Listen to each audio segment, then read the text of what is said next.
This is the Leadership in Insurance podcast, brought to you by FinPro Search Partners. Insurance companies are businesses and they need to look for the long term and be sustainable. We went from 0 to 1 and now it's going from 1 to 100.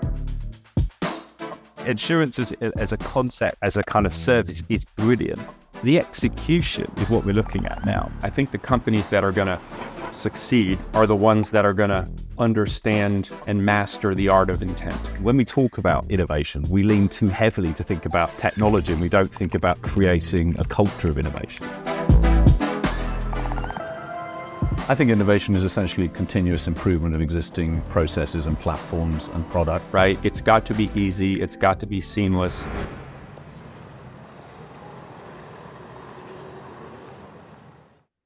Good morning and welcome to the Leadership in Insurance podcast. I'm your host, Alex Bond, and I'm very lucky today to be joined by Bobby, who's CEO of Rainbow. Bobby, good to see you. How are you? Cheers, Alex. I'm doing well, thanks. Thanks for having me. Good.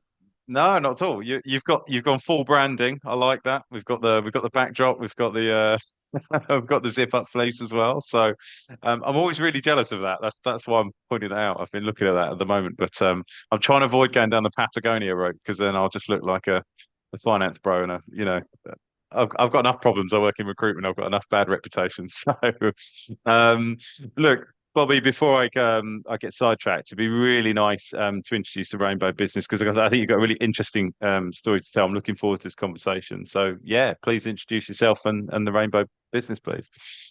Sure. So I've been working in insurance for about 8 years, was working in software and the technology industry more broadly for about 8 years before that too. And this is my second insurtech that I've started. Rainbow is almost 2 years old. We're a couple weeks away from our 2-year birthday, and it is an MGU that is focused on small commercial insurance. We have a few things that make our approach unique, but ultimately it's all about customer centricity and sort of having a specialized underwriting approach and doing that all with modern technology that we build in-house. And our engineering team is sort of a key part of our team and our value proposition, and we'll talk about that together. So that's Rainbow at a high level. Brilliant. Thank you very much. I think that's the important thing because I think outside looking in, we started talking and I wanted to say, I don't want to say just a digital MGU because that sounds disrespectful to some of our kind of insurtech brethren that we work with. But part of me was like, where's the interest here? But I think what I found interesting is that you're building your own tech. So I kind of wanted to ask you, like, why did you choose to go down that route? And where did you think potentially there were some gaps that you needed to address by building your own technology, rather than, for example, put it together with some of the platforms that are out there already?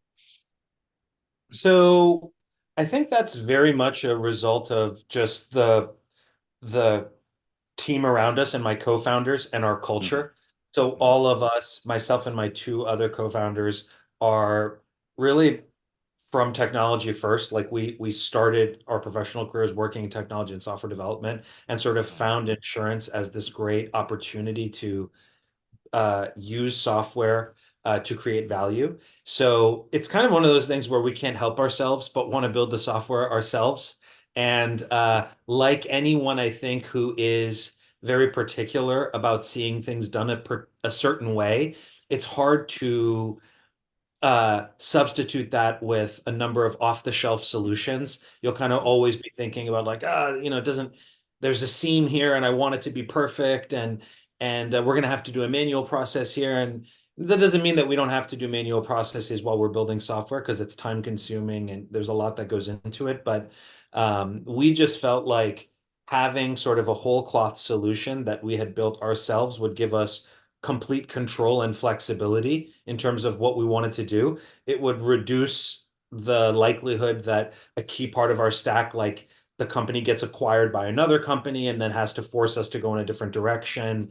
A lot of times those types of news events happen, when you least want them to happen, right? As things are starting to work, you're like, oh, I'm going to have to rebuild this whole thing.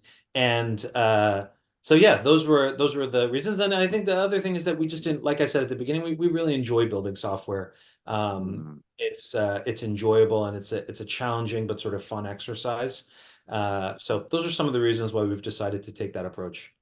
Yeah, and I think that's natural. I mean, something that we look at. Look, obviously, we're a talent-focused organisation. That FinPro is the business in which pays for all of the podcasting, and we're a search firm. And one of the things that we notice with founders is that they're either tech. Either tech bias with the founding team, or there tends to be an insurance bias with the founding team. The reality is you'll you'll tend to overpay probably for the other experience that you need. So if you're a tech bunch, you'll kind of need to buy in that insurance experience and vice versa. But then what that does mean is that if you're trying to do something like build, if I got an insurance focused founder, they're going to hugely overpay to build their own technology because they're going to have to build that entire team. Whereas if you're bringing that technology to the table, it's relatively inexpensive to in-house that because you're not making some of the same mistakes. Is it? I don't know. That's my theory. I don't know if you'd agree with that at all. I think there's like the variable cost of buying the software, which is often a fixed cost itself, or I should say the fixed Mm, cost is buying the software. But mm, then uh, if you are taking the insurance first approach, I think another sort of variable cost that is perhaps maybe not anticipated as carefully is kind of you are going to have the variable cost of having people that have to maintain the software and make mm, changes as you are evolving.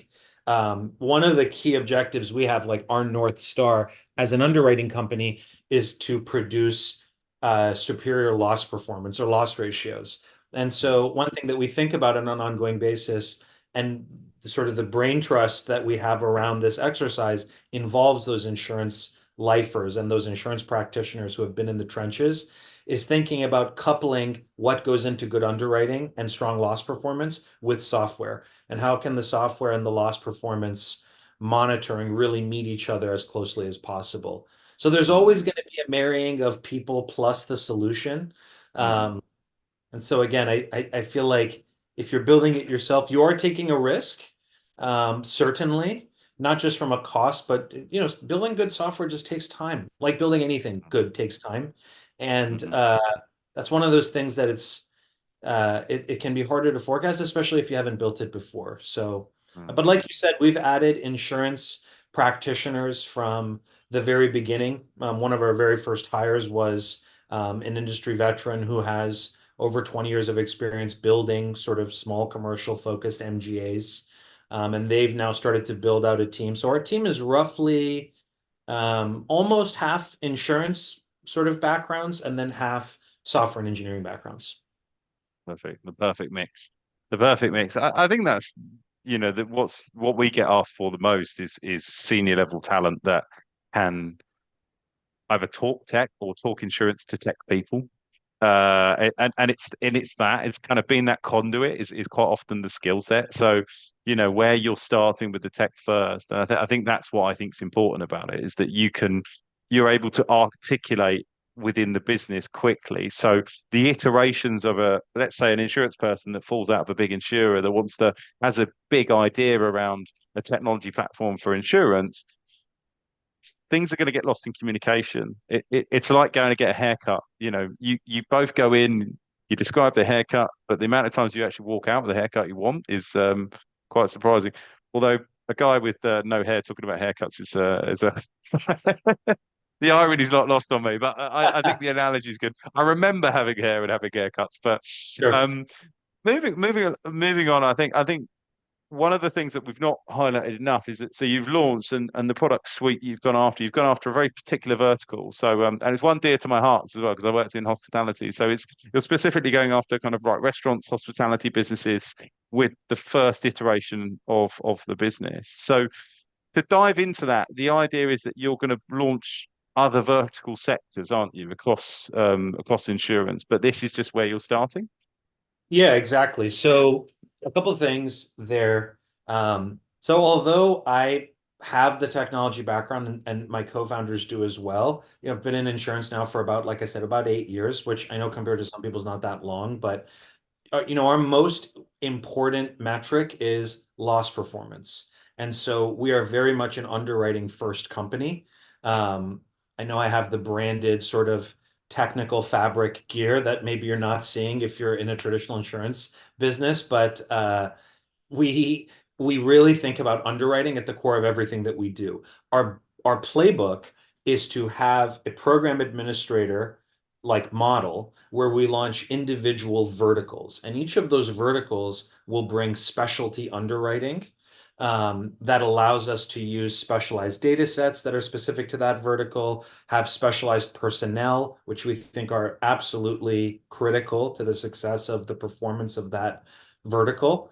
And we're going to stand up these individual verticals and roll them out all on our same unified digital platform. And we're hoping to be able to get some lift from the growing incumbent distribution force that we have here in the US. So when we launch program 2, hopefully we're going to get some immediate lift from the agents that provide business to program 1 and so on. And also as we go, hopefully we're going to start to get data insights and advantages across multiple programs that can sort of create this virtuous circle of evaluation and reevaluation of the portfolio. So we can feel really convinced, as can our capacity partners, because we write on fronted capacity, about the not just the quality of the business, but more specifically to that point, what it is exactly that we've written. It's not just that it's a restaurant, it's that it's a restaurant with these very specific characteristics. So food and beverage was the very first vertical that we chose. The product that we offer is a BOP product. That's our product that we've developed with actuaries and with underwriting expertise. It's specific to the food and beverage industry. We don't really write bars and taverns or nightlife, let's just say, but we can write basically any establishment that serves food.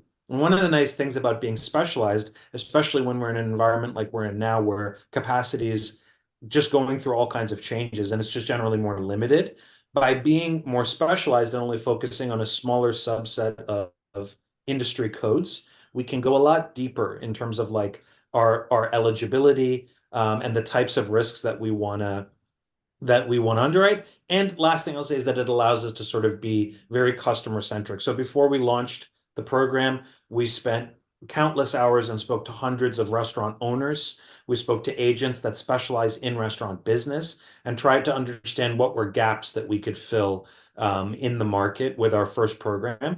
And a lot of those sort of capabilities are the things that we want to replicate as we go into these other verticals. So that's a little bit about sort of the playbook. And then specifically like why restaurants? I mean, I think there's like a couple different reasons. One, sort of at the emotional level, me and the rest of the team just genuinely liked the concept of restaurants. It's an environment that all of us pretty naturally have spent time in. We've all been to restaurants. We all enjoy eating.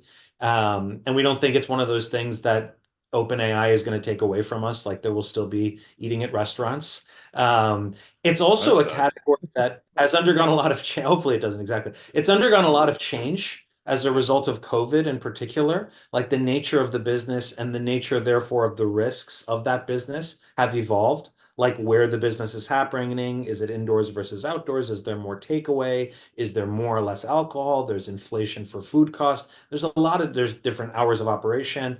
There's staff changes all the time. These are all things that like really change the risk. And then the third big reason is that we didn't really feel like restaurants were like the average capacity provider's favorite category. Like not a lot of people were coming to us being like, we really need a restaurant program. And as we dug into that, we're curious people, and we dug into that, we're like, well, but why is that? Like, it's huge category. Like, of course, you all have some restaurant business in your book. We heard consistently that most of the capacity providers just weren't as confident as they would like to be about exactly what was in their restaurant book and their portfolio. They didn't feel like they had a good feel for the business, basically. And so now you see a lot of carriers sort of pulling out of the class entirely or really curtailing their appetite. And so that created kind of hopefully a right place, right time opportunity for us. We have an admitted product too. Last thing I'll say is it's an admitted product. And so we roll out state by state. And I think as we've gone into more and more states, we've definitely seen that a lot of those points in our thesis have so far proven to be true. Yeah, yeah. No, I think it's really interesting, particularly that point around, no one's screaming to necessarily write this business, because I think if you take a blanket view of restaurant food service industry, it's quite risky business for not particularly high premiums so.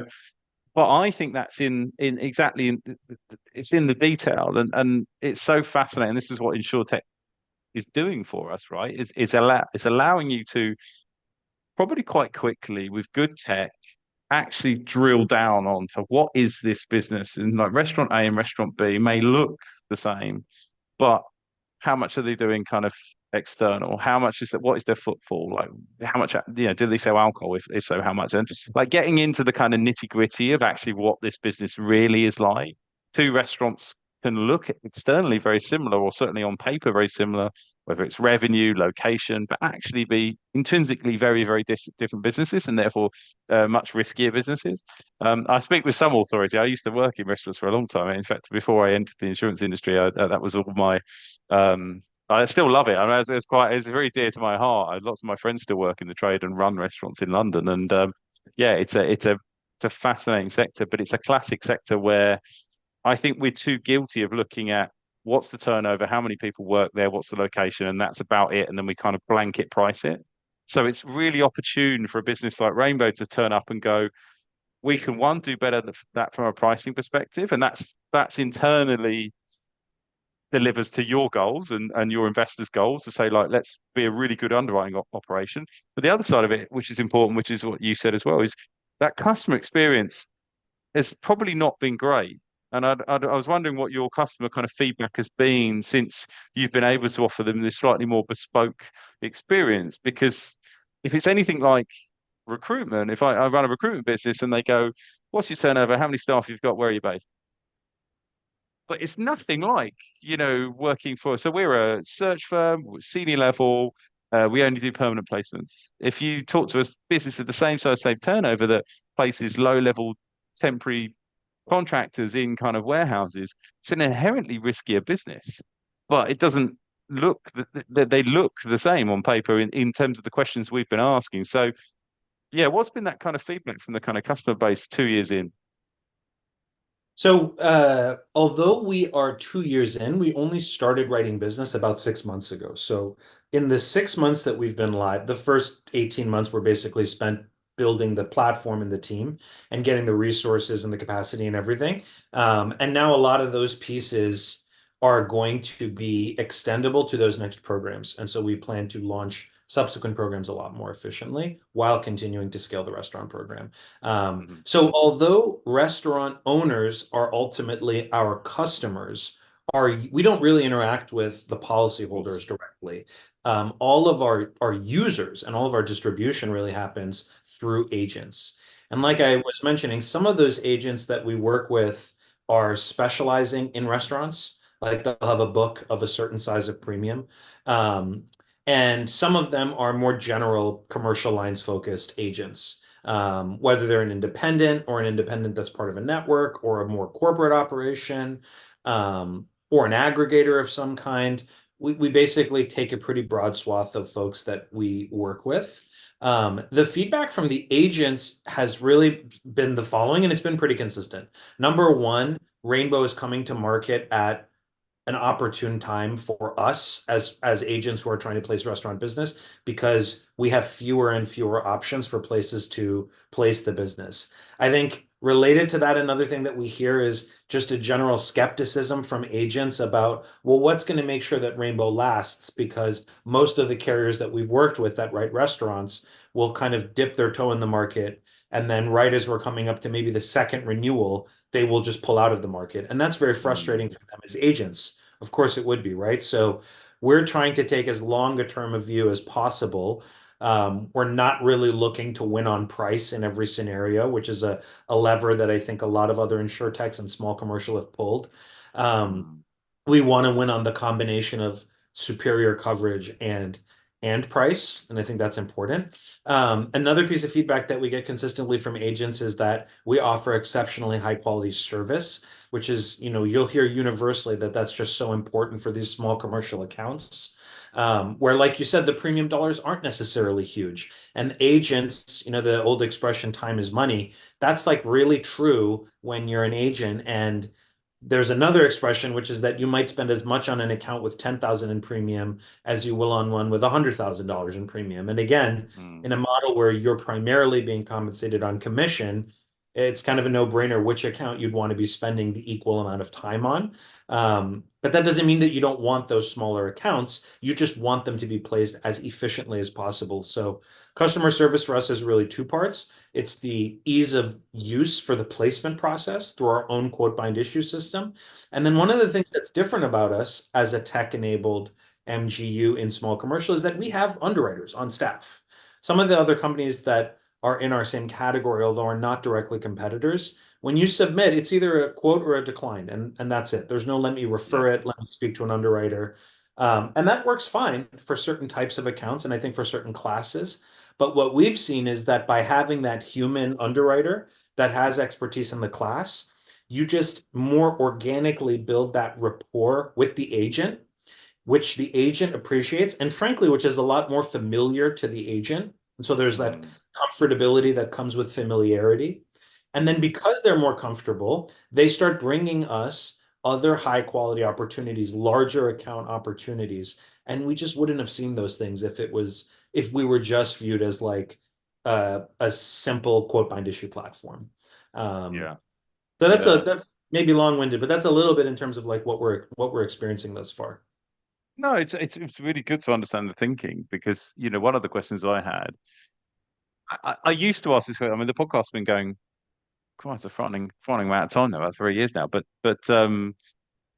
one of the questions I would have asked if someone was choosing like agent distribution, would be like, why did you go down that route and why did you not go direct? But I think that's been kind of answered by the market for us. It's too bloody expensive most of the time. But I think in your case, when you're targeting such a specific segment, there was an opportunity potentially go direct. And so I was intrigued to say when there was that opportunity, is it something you considered? Because you can own a niche as long as if you're not greedy and you own a niche, it's very difficult to say, right, we're going to go into motor, we're going to go into home and compete. But if you're going to go into, we're only going to do food and beverage industry, there's very specific, uh, you know, literature, media. There's a way of attacking it that's kind of a bit more focused than something like that. So is it something you ever considered, or is it always going to be agency distribution? So my previous company was also distributing small commercial sized policies through an online platform to retail agents. And so I just had that experience with retail agent distribution. It was something that I felt as though I could navigate and that I'd had good experiences with. So I honestly never really considered going direct. And we have absolutely no plans to do that. I mean, there's like kind of two reasons. One, which is just the more practical reason, is that in the US, a very small percentage of small commercial insurance. I always see different numbers, but it's as low as 10% and it's as high as 15 or maybe 20% is sold direct. The agent still plays an incredibly important role in the distribution of the products. And the second reason is, again, loss ratio performance is really what we want to be known for. And I think there's a lot of evidence that the highest quality business from a loss performance perspective passes through the hands of an agent. And that's simply because if you're a restaurant owner, you're probably doing that because you're passionate about cooking and about serving your customers, and not because you're secretly an expert in exactly what insurance you need. And like you said, restaurants have many different types of risk, and that risk is constantly evolving as the business sort of just goes through a single 1 year cycle of the policy term. And if you don't have somebody who has experience saying, oh no, you really do need cyber insurance, or you really do need employment practices type insurance, or you need a certain limit for the type of cooking that you do, if you don't have that, that's what's going to result in those kind of like very painful claim scenarios. And especially for restaurants that tend to operate with very limited cash on hand, one really bad claim can absolutely sink a business. And so, as simple as it might sound, just finding an agent and spending the time to tell them about your business so that they can find the right coverage for you, hopefully with Rainbow, that really does have a positive benefit to you as a business owner. Yeah. No, I fully agree. Someone that uses an agent myself now, and I didn't used to because I want to spend my time doing the job that I do. So completely echo that. talking about we've mentioned capacity a few times. Who is your capacity partner? Why were they the right partner for you? Really kind of interested to dig into that. Well, if you're happy to share, I'm sure that's not hidden information. No, it's not. I mean, I'm definitely happy to. So this was one of these areas that was absolutely a blind spot for me. At Mm, my last company, PathPoint, we would only sell the products of other carriers. And so we never really had to go out and seek capacity for programs that we were trying to structure. But it was an industry that I was always sort of adjacent to. We were members of target markets and these other trade associations. So I would see that happening, and it just sort of seemed mysterious and alluring to me, but I didn't really know what goes on there. Um, I found that from my experience, finding the right capacity partner is actually quite similar to finding the right investor partners if you take on investment as an early stage company. So our capacity provider is Accelerant. They've been fantastic to work with. I was fortunate to know several of the folks at the senior leadership level of Accelerant and sort of thought highly of them. And so it was a natural type of conversation. And they've really been supportive to us as a admitted program, which has quite a few more moving parts as far as getting those products live compared to a non-admitted program. Um, but yeah, the experience was we came to market looking for capacity in Q3 of last year. So like arguably one of the worst times in recent history to go get capacity. And it was a very eye-opening experience talking to both the traditional company market sort of capacity providers and then those fronting specialists that would offer paper and or reinsurance.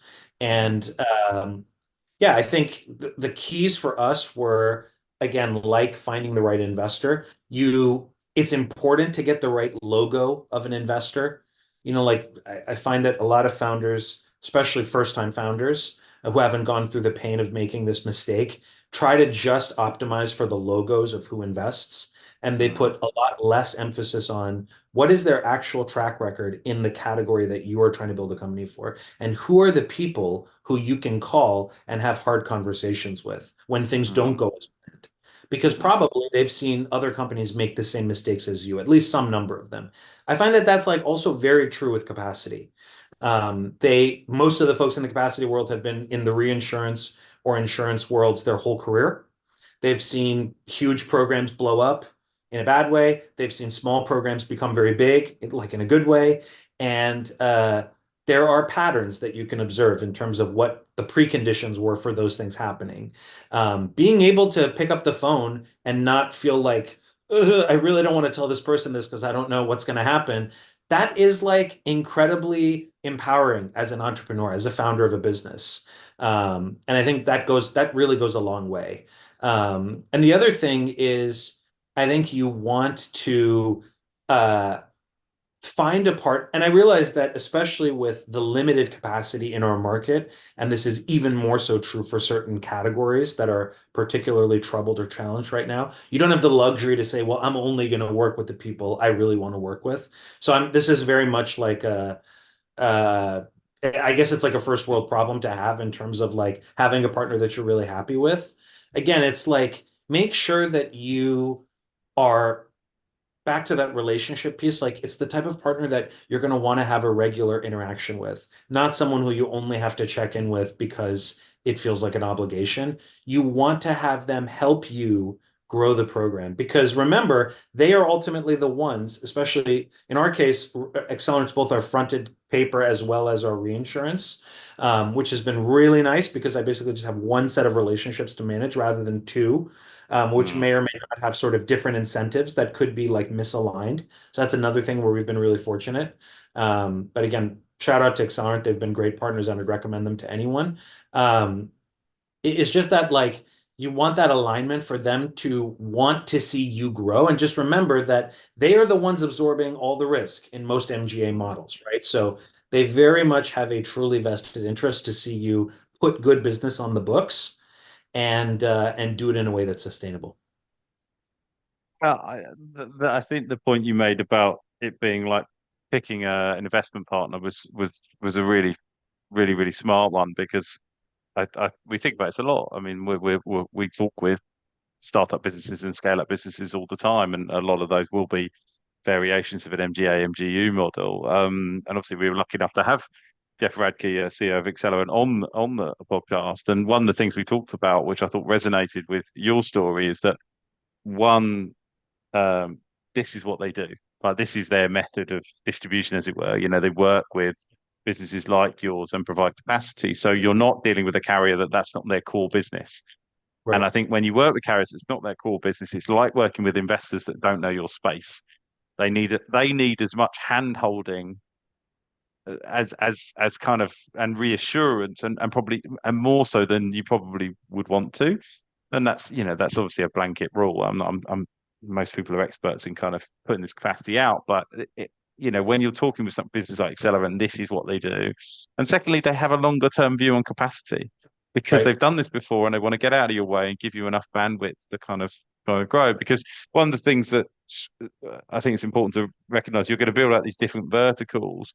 So does that capacity have, um, is it already baked in that you can go into different verticals, and they will still support you on those different verticals? Not in our particular treaty. Like, Mm, the treaty that we have for this program is very specific to the food and beverage BOP. But I yeah. think, to your point, that's where the appeal of Accelerant or any partner that specializes in small commercial really is felt and is sort of like realized, because they are always looking to have conversations about kind of what's next. In fact, right Mhm. after this, I'm going to a call with a very senior member of their team who makes it a point to have a standing check-in with me to understand, kind of like, every call has kind of two parts. How are things going? And what else could we be doing? What's next? What are you going to do Yeah. more with the beverage? And do you have ideas for other programs? And we really appreciate that. And I think the other thing that you said is 100% true. Finding that partner that has experience, and again, not just the brand, but also the individual within small commercial, is really important if you're in small commercial. I think looking at a large company that has very highly rated paper, that has like this sterling brand, but that's never really done small commercial, and they see it as like a potential growth area for them.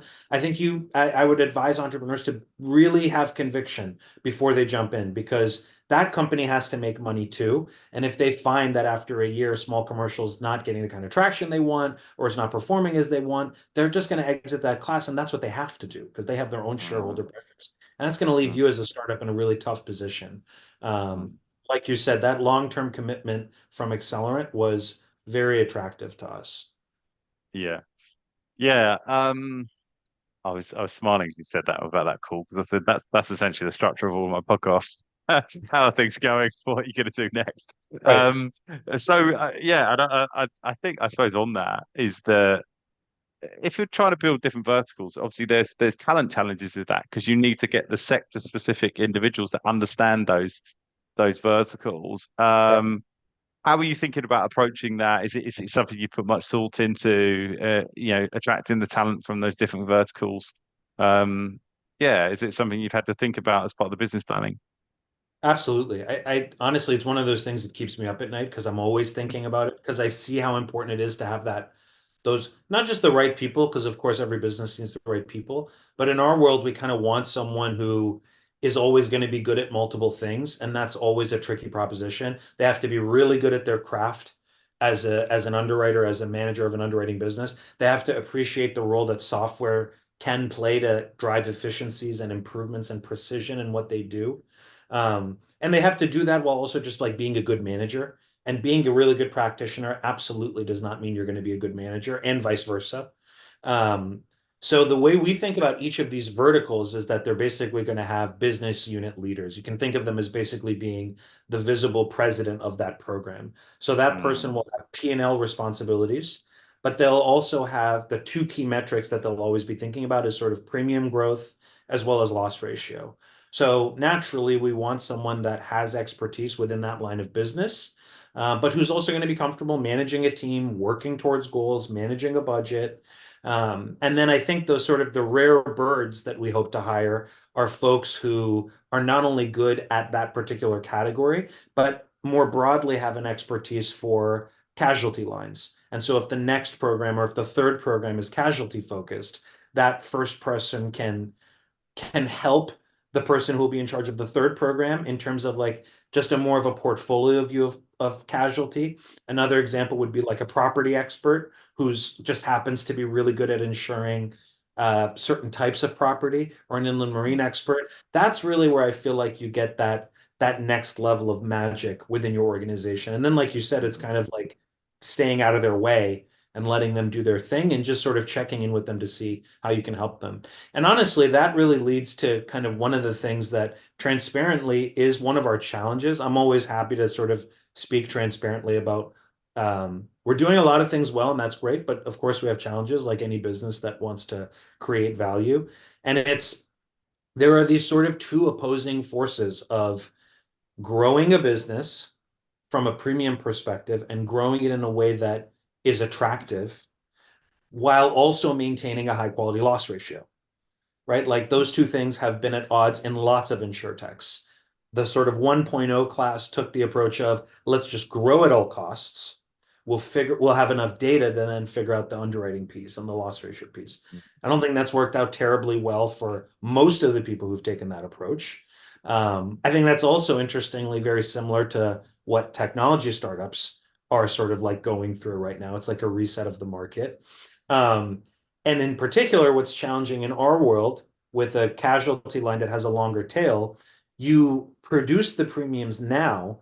And although you say loss ratio is the main thing you're optimizing for, you often won't know your loss ratio performance for several years until afterwards. The loss performance of this year, for example, our first year, we're not going to really realize for 2 or 3 years from now.